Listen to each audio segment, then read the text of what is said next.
Assalamualaikum students, welcome to class second year of biology. In the previous lecture we will study about the synapse.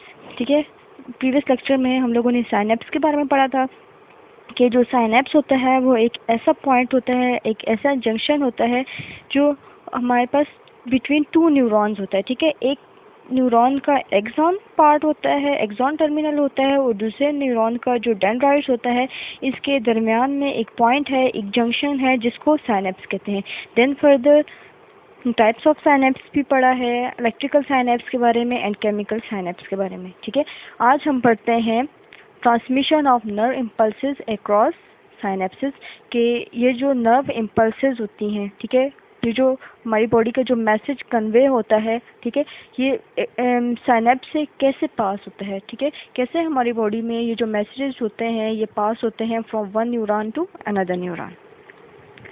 Basically ये जो nerve impulse होती है, ठीक है, इसमें to neurons involve होते हैं.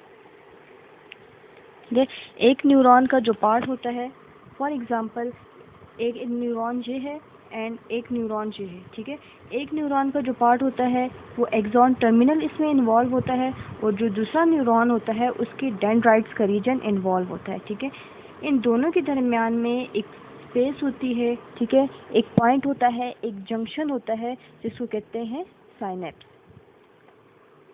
अब आज देखते हैं कि ये जो मैसेज कन्वे होता है, ठीक है, ये कैसे साइनेप्स से पास होकर from one neuron to another neuron transfer होता है. अब मैंने बात की है कि इसमें टू न्यूरॉन्स इन्वॉल्व होते हैं. जो फर्स्ट न्यूरॉन होता है जो साइनेप्स से बिफोर होता है, ठीक है, जो साइनेप्स से बिफोर न्यूरॉन प्रेजेंट होता है इसको कहते हैं प्री साइनेप्टिक न्यूरॉन. ठीक है, जो साइनेप्स से पहले न्यूरॉन प्रेजेंट होता है इसको प्री साइनेप्टिक न्यूरॉन कहते हैं, और वो न्यूरॉन जो साइनेप्स के बाद प्रेजेंट होता है ऐसे न्यूरॉन को कहा जाता है पोस्ट साइनेप्टिक न्यूरॉन. अब जो प्री साइनेप्टिक न्यूरॉन होती है इसकी टिप प्रेजेंट होती है, एक एक्सपेंडेड टिप प्रेजेंट होती है जिसको कहते हैं साइनेप्टिक नोब. ठीक है, एक एक्सपेंडेड टिप है जिसको कहते हैं साइनेप्टिक नोब कहते हैं.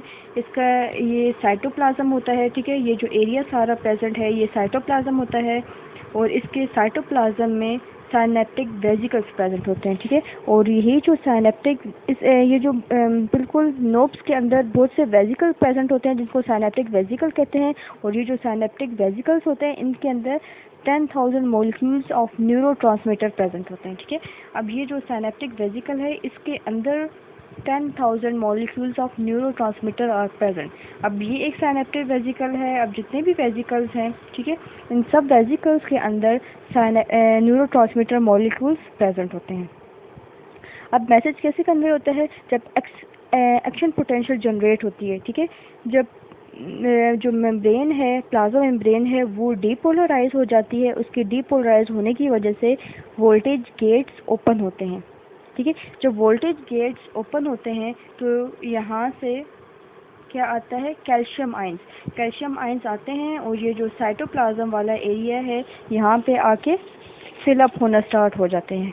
जब कैल्शियम आयंस का लेवल राइज कर जाता है, जब कैल्शियम आयंस का लेवल इस साइटोप्लाज्म में ज़्यादा हो जाता है तो तब ये जो वेसिकल्स हैं वो रप्चर हो जाते हैं. ठीक है, जब साइटोप्लाज्म में कैल्शियम आयंस का लेवल ज़्यादा हो जाएगा तो ये जो वेसिकल्स हैं ये रप्चर हो जाएंगे, ये ब्रस्ट कर जाएंगे. जब ये वेसिकल्स ब्रस्ट करेंगे, इनके अंदर न्यूरोट्रांसमीटर प्रेजेंट है तो न्यूरोट्रांसमीटर भी क्या करेंगे, रिलीज़ हो जाएंगे. जब न्यूरोट्रांसमीटर यहाँ से रिलीज़ होंगे, ठीक है, अब ये वेसिकल प्रेजेंट है इसके अंदर से, जब ये ब्रस्ट कर गया, रप्चर कर गया, इसके अंदर से ये न्यूरोट्रांसमीटर रिलीज़ हो रहे हैं. ठीक है, अब ये प्री न्यूरॉन था, प्री साइनेप्टिक न्यूरॉन था, और ये है पोस्ट. अब ये जो पोस्ट साइनेप्टिक न्यूरॉन होता है इसके ऊपर रिसेप्टर्स प्रेजेंट होते हैं. ठीक है, पोस्ट साइनेप्टिक न्यूरॉन के ऊपर रिसेप्टर प्रेजेंट होते हैं. वो क्या करते हैं, यही जो न्यूरोट्रांसमीटर यहाँ से रिलीज़ हुए थे वो इन रिसेप्टर के ऊपर जाके क्या करेंगे, बाइंड कर जाएंगे. ठीक है, अब जैसे न्यूरोट्रांसमीटर ये रिलीज़ होके इन रिसेप्टर्स के ऊपर पोस्ट साइनेप्टिक न्यूरॉन के रिसेप्टर्स के ऊपर जाके बाइंड करेंगे, इनके बाइंडिंग की वजह से कुछ चैनल्स ओपन हो जाएंगे, ठीक है, कुछ गेट्स हैं, कुछ चैनल्स हैं, वो ओपन हो जाएंगे। जैसे ही वो ओपन होंगे तो यहाँ से यहाँ से सोडियम आयंस डिफ्यूज़ होके पोस्ट सिनेप्टिक मेम्ब्रेन के ऊपर जाके बाइंड कर जाएगा, जिसकी वजह से ये जो पोस्ट सिनेप्टिक न्यूरॉन है, ठीक है, ये भी डीपोलराइज हो जाएगी, एक्शन पोटेंशियल जनरेट हो जाएगा, और इस प्रोसेस को कहते हैं एक्साइटेशन पोस्ट सिनेप्टिक पोटेंशियल। ये जस्ट मैंने अभी एक्साइटेशन पोस्ट सिनेप्टिक पोटेंशियल बताया था, जिसमें सोडियम आयंस क्या कर रहे हैं, पास आउट हो रहे हैं, ठीक है, जिसमें जो सोडियम आयंस क्या कर रहे हैं, पास आउट हो रहे हैं। बट दूसरी टाइप्स की जो साइनेप्सिस है उसमें डिफरेंट न्यूरोट्रांसमीटर क्या करते हैं, चैनल्स के ऊपर बाइंड कर जाते हैं, बट वो जो चैनल्स होते हैं स्पेसिफिक होते हैं, ठीक है, permeable, specific permeable only for potassium और क्लोरीन। जस्ट उससे पोटाशियम आयंस ही पास आउट हो सकते हैं, जिसकी जैसे ही वो गेट्स ओपन होंगे postsynaptic membrane hyperpolarise हो जाती है, ठीक है। Hyperpolarisation of postsynaptic neurons is known as inhibitory postsynaptic potential. Inhibitory postsynaptic potential कहते हैं ये ऐसा प्रोसेस है जिसमें जो न्यूरोट्रांसमीटर हैं, ठीक है, वो चैनल्स के ऊपर जब बाइंड करेंगे जस्ट ओनली पोटाशियम आयंस, ठीक है, उससे पास आउट होंगे। उसके पास आउट होने से जो पोस्ट सिनेप्टिक मेम्ब्रेन है वो हाइपर पोलराइज हो जाएगी, ठीक है। Hyperpolarisation produce in this manner is known as inhibitory postsynaptic potential. Transmitter है उसका पोस्ट सिनेप्टिक न्यूरॉन पर जाके फंक्शन जब क्लियर हो जाता है, तब उसके बाद इस न्यूरोट्रांसमीटर को इस क्लेफ्ट से उसको क्लियर करना होता है, ठीक है, उसको यहाँ से क्लियर करना होता है। उसको क्लियर करने के लिए 3 वेज हैं। फर्स्ट तो ये हो सकता है कि ये जो न्यूरोट्रांसमीटर है उसको दोबारा से ट्रांसपोर्ट किया जाए, दोबारा से बैक ट्रांसपोर्ट किया जाए into the pre synaptic neurons, ठीक है, दोबारा से प्री सिनेप्टिक न्यूरॉन्स की तरफ भेजा जाए। अब ये पोस्ट सिनेप्टिक न्यूरॉन है, इससे अब दोबारा से ये जो न्यूरोट्रांसमीटर है इसको दोबारा से प्री सिनेप्टिक न्यूरॉन की तरफ ट्रांसफ़र किया जाए, ट्रांसपोर्ट किया जाए, ताकि वही जो सिनेप्टिक वेसिकल्स हैं, ठीक है, इसी सिनेप्टिक वेसिकल से न्यूरोट्रांसमीटर मिले थे, दोबारा इसी सिनेप्टिक वेसिकल्स के अंदर इनको ट्रांसपोर्ट किया जाए, ताकि दोबारा इसको नेक्स्ट टाइम जब मैसेज इम्पल्स दोबारा से कैल्शियम लेवल जब इंक्रीज़ हो जाए तो दोबारा से हम इसको यूज़ कर सकते हैं।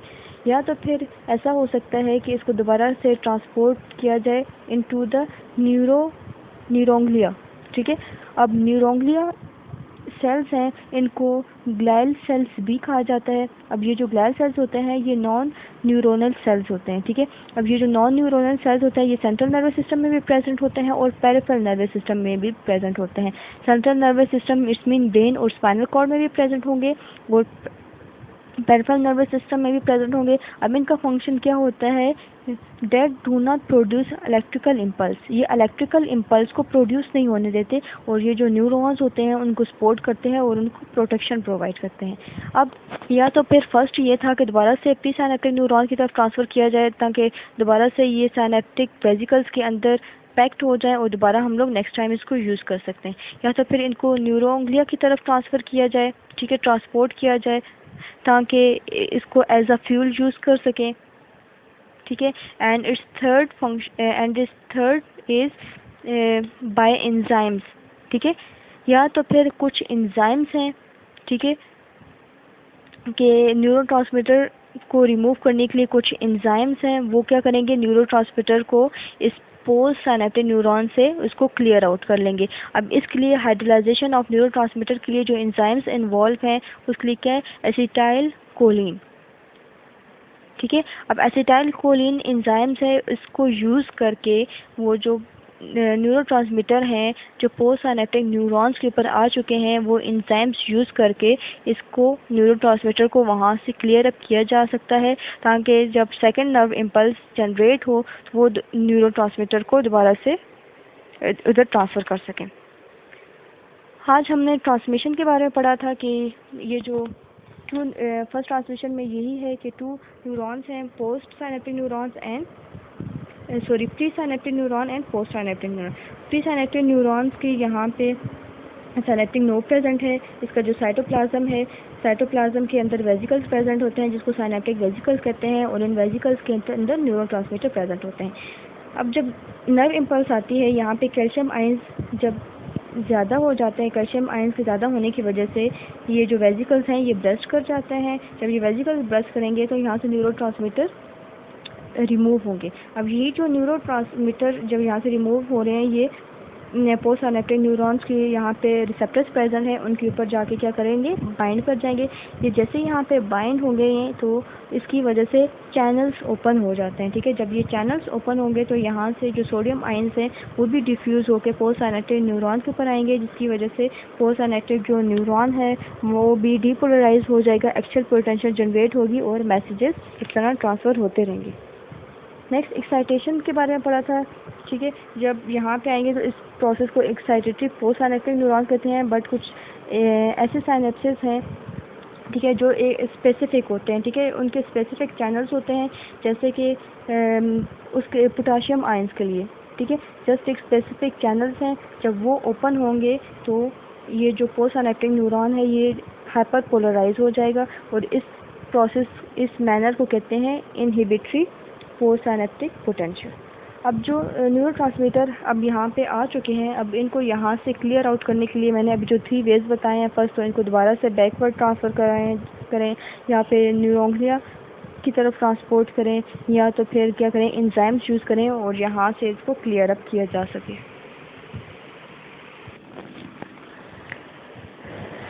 न्यूरोट्रांसमीटर, अब जो न्यूरोट्रांसमीटर होते हैं वो केमिकल्स होते हैं जो हमारे एक्सॉन जो एंडिंग होती हैं, जो एक्सॉन टर्मिनल्स होते हैं, जो एक्सॉन की जो एंडिंग होती है वहाँ से क्या करते हैं, रिलीज होते हैं at synapse and involve in message transmission. ठीक है, अब इन प्रीवियस मैंने बताया था कि ये जो एंडिंग्स के ऊपर से ये जो न्यूरोट्रांसमीटर होते हैं, ये जो वेसिकल्स होते हैं, वेसिकल्स के अंदर न्यूरोट्रांसमीटर प्रेजेंट होते हैं, और ये जो न्यूरोट्रांसमीटर होते हैं ये केमिकल्स होते हैं, और ये रिलीज होते हैं तो दूसरे पोस्ट साइनेप्टिक न्यूरॉन्स के ऊपर जाते हैं और ये मैसेज को ट्रांसमिट करने में हेल्प आउट करते हैं। बेसिकली जो नॉन न्यूरोट्रांसमीटर हैं उनका नंबर है 100 नॉन न्यूरोट्रांसमीटर क्लासिफाइड हो चुके हैं। देन देखते हैं कि ये जो न्यूरोट्रांसमीटर होती हैं बेसिकली इसकी 2 टाइप्स हैं, एक होते हैं एक्साइटरी न्यूरोट्रांसमीटर और दूसरे हैं इनहिबिटरी। ठीक है, नाम से लग रहा है कि एक्साइटरी न्यूरोट्रांसमीटर वो न्यूरोट्रांसमीटर होते हैं जो एक्साइटेशन करते हैं। ठीक है, which produce excitation on post synaptic neurons receptors. अब जो पोस्ट साइनेप्टिक न्यूरॉन्स हैं उसके ऊपर रिसेप्टर्स प्रेजेंट होते हैं। जैसे ही ये जो न्यूरोट्रांसमीटर एक्साइटरी न्यूरोट्रांसमीटर हैं वो क्या करेंगे, जो पोस्ट साइनेप्टिक न्यूरॉन्स हैं उसके जो रिसेप्टर्स है उस उधर एक्साइटेशन प्रोड्यूस कर देंगे। ठीक है, अब इसमें आते हैं, इसकी एग्जांपल में देखते हैं, एपिनेफ्रिन आते हैं और नॉर एपिनेफ्रिन। अब जो एपिनेफ्रिन है, ठीक है, अब जो एपिनेफ्रिन है इसका अफेक्ट होता है हमारी बॉडी के हार्ट के ऊपर। ठीक है, और जो नॉर एपिनेफ्रिन है, ठीक है, अफेक्ट ऑन ब्लड वेसल्स, जो हमारी ब्लड वेसल्स हैं इसके ऊपर अफेक्ट करते हैं। ये हार्मोन्स भी हैं। ठीक है, ये जो एपिनेफ्रिन एंड नॉर एपिनेफ्रिन ये हमारी बॉडी के ये हार्मोन्स भी हैं और ये केमिकल्स न्यूरोट्रांसमीटर भी हैं। अब इन दोनों का जो फंक्शन है वो है फाइट और फ्लाइट रिस्पॉन्स। हमारी बॉडी में जो फाइट और फ्लाइट रिस्पॉन्स होते हैं वो यही हार्मोन्स, यही जो न्यूरोट्रांसमीटर हैं वो शो करते हैं। The second is inhibitory neurotransmitter which inhibit the postsynaptic action potential। Inhibit mean stop कर देना, जो एक्शन पोटेंशियल जो जनरेट हो रही थी इनहिबिटरी न्यूरोट्रांसमीटर उस एक्शन पोटेंशियल को क्या करते हैं, स्टॉप कर देते हैं, इनहिबिट कर देते हैं। फॉर एग्जांपल अब इसमें जो न्यूरोट्रांसमीटर आते हैं सीरोटोनिन आती हैं और गेबा GABA। ठीक है, अब जो सीरोटोनिन है वो अपने पास क्या है, वो केमिकल्स हैं डेट कंट्रोल मूड, जो हमारे मूड को कंट्रोल करते हैं, सोशल बिहेवियर को कंट्रोल करते हैं, डाइजेशन को कंट्रोल करते हैं, स्लीप को कंट्रोल करते हैं, जो हमारी मेमोरी होती है उसको कंट्रोल करने के लिए जो हार्मोन्स है, जो केमिकल्स हैं उसको सीरोटोनिन कहते हैं। The next is GABA। ये GABA स्टैंड्स फॉर गेमा अमाइनो ब्यूटारिक एसिड। ठीक है, I repeat this, gamma amino butyric acid। अब इसका फंक्शन है, क्या करता है, ये जो विज़न होती है उसको कंट्रोल करता है, और ये जो एंग्जाइटी होती है, ठीक है, उसको रेगुलेट करता है, उसको रेगुलेट करने में ये हेल्प आउट करता है। अब जो मोस्ट इम्पॉर्टेंट न्यूरोट्रांसमीटर है दैट इज़ एसिटाइल कोलिन, ठीक है। जो एसिटाइल कोलिन है वो जो सेंट्रल नर्वस सिस्टम है, ठीक है, उसके आउटसाइड प्रेजेंट होता है। और जो दूसरे न्यूरोट्रांसमीटर हैं, ठीक है, जो सिनेप्टिक ट्रांसमिशन में इन्वॉल्व होते हैं वो हमारे ब्रेन के अंदर भी प्रेजेंट होते हैं, और जो हमारा स्पाइनल कॉर्ड है उसके अंदर भी प्रेजेंट होते हैं। बट जो मेन इम्पॉर्टेंट न्यूरोट्रांसमीटर है वो एसिटाइल कोलिन, वो outside the central nervous system present होता है।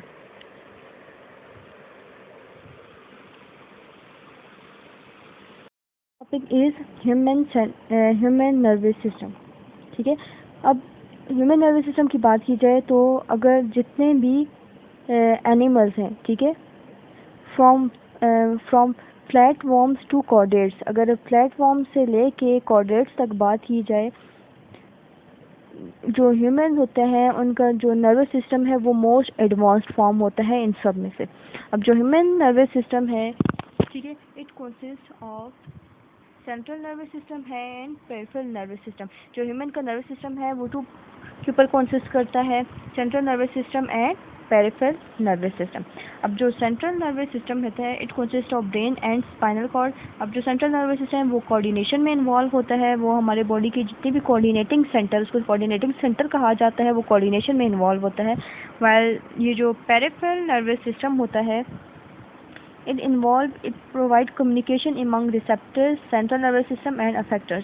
ये कम्युनिकेशन में इन्वॉल्व होता है, ठीक है। ये जो रिसेप्टर्स तक कम्युनिकेशन जाती है, मैसेज आते हैं, ये जो सेंट्रल नर्वस सिस्टम होता है जो अफेक्टर्स तक जाते हैं, इन सब में हमारा पेरिफेरल नर्वस सिस्टम इन्वॉल्व होता है। अब जो सेंट्रल नर्वस सिस्टम है it consist of brain and spinal cord, but इनमें से ये जो मोस्ट कोऑर्डिनेटिंग जो सेंटर होता है वो ब्रेन होता है, ठीक है। ज़्यादा जो कोऑर्डिनेशन की जाती है वो ब्रेन के अंदर, क्योंकि ब्रेन हमारी थिंकिंग में इन्वॉल्व होता है, वो हमारे रिस्पॉन्सेज शो करता है। और जो पेरिफेरल नर्वस सिस्टम होता है it act as a link between PNS, peripheral nervous system and brain. अब जो स्पाइनल कॉर्ड होता है इन द प्रीवियस आप लोगों ने पढ़ा है वो रिफ्लेक्स एक्शन में भी इन्वॉल्व होता है, और ये ब्रेन को और पेरिफेरल नर्वस सिस्टम को, इनके दोनों के दरमियान में ये एक लिंक होता है, ठीक है। बट जो मोस्ट कोऑर्डिनेटर सेंटर है हमारी बॉडी का वो ब्रेन है, जो थिंकिंग करता है और हमारे जो मैसेजेस हैं वो ट्रांसफ़र करता है, एंड देन वो हमारे बॉडी के जो पार्ट्स होते हैं उसके रिस्पॉन्स शो करते हैं। अब हमारी बॉडी के ये जो ब्रेन है और स्पाइनल कॉर्ड है ये मोस्ट सेंसिटिव पार्ट है, ठीक है। अब जो बॉडी के जो सेंसिटिव पार्ट होते हैं उनको अपने प्रोटेक्शन के लिए कुछ ना कुछ हार्ड पार्ट्स की ज़रूरत होती है, ताकि वो जो सेंसिटिव पार्ट है उनको प्रोटेक्शन प्रोवाइड की जाए। इसी तरह जैसे कि हार्ट होता है, हार्ट भी सेंसिटिव पार्ट है, उसको जो रिब्स होती हैं वो प्रोटेक्शन प्रोवाइड करती हैं। ये जो लंग्स होते हैं, ठीक है, उनको रिब्स प्रोटेक्शन प्रोवाइड करती हैं। इसी तरह हमारी बॉडी के ये जो ब्रेन है और जो स्पाइनल कॉर्ड है ये भी बॉडी का सॉफ्ट पार्ट है, सॉफ्ट ऑर्गन है, इसको प्रोटेक्शन के लिए हार्ड कवरिंग की ज़रूरत है। अब बॉडी का जो ब्रेन है, ब्रेन को कवर किया हुआ है क्रेनियम ने, ठीक है। Cranium is a part of skull, cranium skull के अंदर प्रेजेंट होता है, और उसी स्कल ने ये जो हार्ड कवरिंग है उसने ब्रेन को प्रोटेक्शन प्रोवाइड की हुई है, ताकि ये जो ब्रेन सॉफ्ट ऑर्गन है उसको कोई एक्सटर्नल या कोई फिज़िकल एक्सीडेंट से उसको कोई ना कोई डिजीज़ काज ना हो या फिर वो डैमेज ना हो। इसी तरह ब्रेन को कवर करने के लिए क्रेनियम है जो स्कल के अंदर प्रेजेंट है। इसी तरह जो स्पाइनल कॉर्ड है उसको कवर करने के लिए वर्टिब्रल कॉलम है, और टोटल जो वर्टिब्रे होते हैं वो 33 वर्टिब्रे होते हैं। उन वर्टिब्रे ने स्पाइनल कॉर्ड को कवर किया होता है। जो क्रेनियम होता है और जो वर्टिब्रल कॉलम होता है ये दोनों ब्रेन को और स्पाइनल कॉर्ड को प्रोटेक्शन प्रोवाइड करती हैं फ्रॉम एक्सीडेंट और एनी फिजिकल ट्रेमेसिस। द नेक्स्ट इज मेनिंजेस, ठीक है। अब ये जो मेनिंजेस होते हैं ये एक सिस्टम मेम्ब्रेन है, ये एक मेम्ब्रेन है, ठीक है, जिसने सेंट्रल नर्वस सिस्टम को क्या किया है, इन्वेलप्स एक इन्वेलप की फॉर्म में प्रोटेक्शन प्रोवाइड करती है। ये जो मेनिंजेस मेम्ब्रेन है ये सेंट्रल नर्वस सिस्टम को प्रोटेक्शन प्रोवाइड करती है।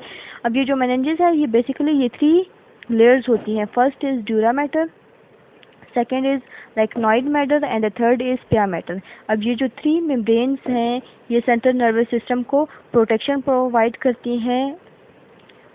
किस तरह, एक मैट्रिक्स, ठीक है, एक मैट्रिक्स एक fluid like central nervous system में ये जो बिटवीन 3 लेयर्स मैट्रिक्स प्रेजेंट होता है, ठीक है। इन ये जो 3 लेयर्स अभी मैंने बताई हैं, dura mater, arachnoid matter and पिया मैटर, ठीक है, इन तीनों के दरमियान में मैट्रिक्स प्रेजेंट होते हैं जो क्वेश्चन लाइक होते हैं, ठीक है। क्वेश्चन लाइक मैट्रिक्स प्रेजेंट होते हैं जो सेंट्रल नर्वस सिस्टम को प्रोटेक्शन प्रोवाइड करते हैं। Cerebrospinal fluids. अब ये जो सेरेब्रोस्पाइनल फ्लूइड्स होते हैं ब्रेन और स्पाइनल कॉर्ड की जो मेम्ब्रेन्स होती हैं उनमें फ्लूइड प्रेजेंट होता है। उस फ्लूइड को कहते हैं सेरेब्रोस्पाइनल फ्लूइड। सेरेब्रोस्पाइनल फ्लूइड ऐसा फ्लूइड है जो membrane of brains and spinal cord present होता है।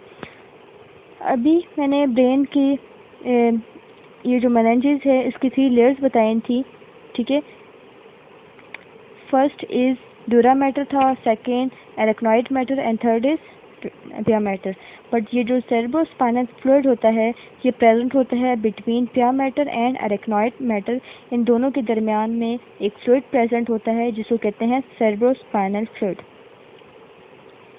अब ये जो सेरेब्रोस्पाइनल फ्लूइड है इसकी फॉर्मेशन होती है कैसे, it produce from blood vessels of brain and spinal cord, ठीक है। अब ये जो ब्रेन की ब्लड वेसल्स होती हैं और ये जो स्पाइनल कॉर्ड होते हैं उसकी जो ब्लड वेसल्स होती हैं, ठीक है, डिफ्यूजन का प्रोसेस होता है, एक्टिव ट्रांसपोर्ट, ठीक है, होती है। इसकी वजह से ये जो ब्लड वेसल्स होती हैं उनसे ये जो सेरेब्रोस्पाइनल फ्लूइड की प्रोडक्शन होती है। अब ये जो सेरेब्रोस्पाइनल फ्लूइड की प्रोडक्शन होती है ये ब्रेन को और स्पाइनल कॉर्ड को प्रोटेक्शन प्रोवाइड करती है, ठीक है, फ्रॉम मैकेनिकल शॉक्स। और it also play important role in homeostasis, ठीक है। होम्योस्टेसिस कहते हैं maintenance of internal body temperature, ठीक है। जब ये जो सेरेब्रोस्पाइनल फ्लूइड होता है ये बॉडी के इंटरनल टेम्परेचर को मेंटेन करने के लिए भी यूज़ होती है। अभी हमने 3 वेज के बारे में पढ़ा था जो ब्रेन और स्पाइनल कॉर्ड को प्रोटेक्शन प्रोवाइड करते हैं। इट्स फर्स्ट इज स्केलेटन पढ़ा था which consist of cranium and vertebral column. Then meninges पढ़ी थी जो प्रोटेक्टिव कवरिंग होती है वो सेंट्रल नर्वस सिस्टम को प्रोटेक्शन प्रोवाइड करती है। And the third last is cerebrospinal fluid. ये जो सेरेब्रोस्पाइनल फ्लूइड होता है ये ब्रेन के और स्पाइनल कॉर्ड्स की लेयर्स के दरमियान में प्रेजेंट होता है, ठीक है, और ये प्रोड्यूस होता है bye diffusion of blood vessel. ये डिफ्यूजन का प्रोसेस हो, एक्टिव ट्रांसपोर्ट हो या वेनोसाइटोसिस प्रोसेस होता है, ठीक है, उसके रिजल्ट में ये फ्लूइड की प्रोडक्शन होती है। और ये फ्लूइड पिया मैटर एंड अरेक्नॉइड मैटर के दरमियान में प्रेजेंट होता है और ये ब्रेन को स्पाइनल कॉर्ड को प्रोटेक्शन प्रोवाइड करता है from external shocks and homeostasis में हेल्प आउट करता है।